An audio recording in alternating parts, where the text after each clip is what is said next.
இப்போ எல்லோரும் பார்த்துருப்பீங்க லைவில் வந்து கவின் வந்து மாஸ்க் மூவி ப்ரமோஷனுக்காக உள்ளே வந்திருக்காரு. நேற்றுக்கே ஒரு போஸ்ட் போட்டிருப்பார் இன்ஸ்டாவில் பிபி அப்படின்னு சொல்லி.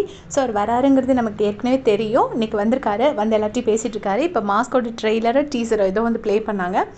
எல்லோரும் பார்த்துட்டு அவங்கக்கிட்ட கேட்டுட்ருக்காங்க, நீங்கள் அந்த படத்தை பற்றி என்ன ஸ்டோரி நினைக்கிறீங்கன்னு அப்படின்னு ஒரு டாஸ்க் கொடுத்து கேட்டுட்ருக்காங்க.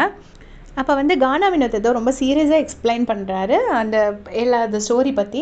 கடைசியில் கமர்தீன் சொல்கிறாரு, ஆமாம் கடைசி அந்த பொண்ணையே நீங்கள் அப்படி உஷார் பண்ணிடுறீங்க அப்படின்னு சொன்னோடனே கவின் சொல்கிறாரு, உங்கள் மனசில் உள்ள ஆசையெல்லாம் இங்கே யாரும் சொல்லக்கூடாது அப்படின்னு.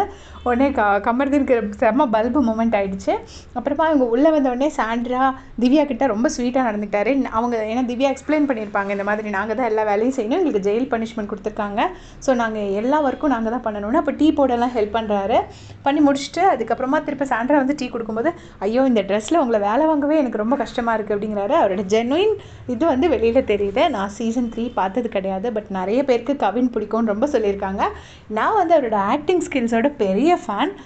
பட் இவர் பார்க்கும்போதே ஒரு நல்ல ஹியூமன் பீயிங் மாதிரி ஒரு ஃபீல் கிடைக்குது. உங்களுக்கு சீசன் 3 கவின் ரொம்ப பிடிக்கும்னா மறக்காமல் கமெண்ட் செக்ஷனில் சொல்லிட்டு போங்க. தேங்க்ஸ் ஃபார் வாட்சிங்.